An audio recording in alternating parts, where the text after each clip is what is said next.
Olá, tudo bem? Hoje é o nosso segundo encontro e eu quero muito fazer um convite para uma reflexão sobre a guarda compartilhada. Até 2008, no nosso sistema, só havia previsão para a guarda unilateral, que geralmente era atribuída para as mães, cabendo aos pais um direito de visitas e também um dever de contribuir com o sustento dos filhos. Depois disso, nós tivemos então a modificação do artigo 1583 do Código Civil, a partir da qual a guarda compartilhada passou a ser interpretada como uma opção possível diante do consenso entre os pais. Infelizmente, isso passou a ser adotado em apenas aproximadamente 5% dos casos onde a guarda era estabelecida. A doutrina sempre diferenciou guarda compartilhada de guarda alternada. A guarda compartilhada é aquela em que as decisões do pai e da mãe são tomadas em conjunto.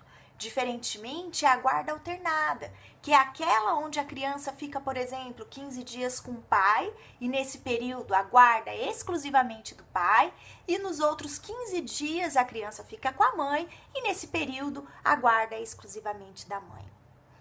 Diante dessa pouca utilização consensual, então, da guarda compartilhada, se entendeu pela necessidade de mais uma nova modificação do artigo 1583, o que se deu agora no final do ano de 2014. A partir daí, então, o texto legal determinou que a guarda compartilhada deve ser fixada obrigatoriamente em todos os casos, desde que, claro, o pai ou a mãe estejam pleiteando isso e também que não haja nenhum risco grave para a criança. Porém, o que me angustia nessa matéria é a interpretação que vem sendo dada a esse novo conteúdo do dispositivo do artigo 1583. Isto porque, na verdade, isso começou antes, por uma decisão do Superior Tribunal de Justiça, relatado pela ministra Nancy Andrighi, onde, além de se fixar a guarda compartilhada, também se determinou uma divisão de custódia. Ou seja, a guarda foi atribuída obrigatoriamente de forma compartilhada ao pai e à mãe, e a criança, então, passou a residir ora com a mãe, ora com o pai. Podemos exemplificar, então, que uma criança terá, então, agora que morar 15 dias com o pai e 15 dias com a mãe. E é justamente isso que exige uma reflexão séria, responsável, cautelosa. Isso porque os nossos psicólogos dizem e sempre disseram que a criança, ela precisa muito daquela sensação de ninho. O que isso quer dizer? É uma sensação parecida com aquela que a gente sente quando chega de viagem, de férias perfeitas, de um hotel super bacana e quando a gente chega na nossa casa. A sensação de chegar na nossa casa é realmente uma sensação ímpar. E as crianças precisam disso para que elas tenham um desenvolvimento normal, para que elas cresçam de forma saudável.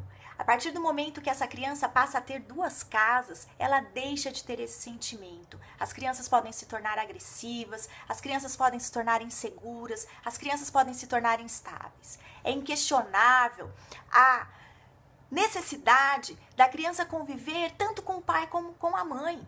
Isso não há dúvida. É justamente por isso que esse tema nos angustia.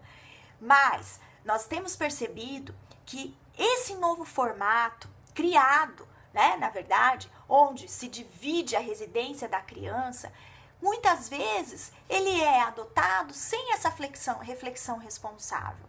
Porque penso eu que essa guarda compartilhada, com essa divisão de custódia, ela só deve ser aplicada se realmente houver uma real convivência da criança com o pai e com a mãe nesse período. Nós temos visto aí custódia sendo atribuída para pais que têm uma rotina de trabalho enorme, em excesso, em que na verdade as crianças passam então a conviver e a ser cuidados pelos avós, ou então que passa a ser cuidado simplesmente por babás. E aí nós temos uma grande prejudicialidade para a criança. Quando eu digo criança, nós podemos utilizar como paradigma sim o Estatuto da Criança, que seriam então naquela idade de 0 a 12 anos. Após essa idade, nós temos já a fase da adolescência, onde a personalidade da criança, toda a parte física, ela já está formatada e aí o prejuízo não é tão grande. Então, é justamente essa reflexão que eu gostaria de trazer. Será que daqui a 10, 15, 20 anos, essa aplicação de guarda compartilhada com divisão de custódia será salutar? Vamos pensar nisso. Muito obrigada por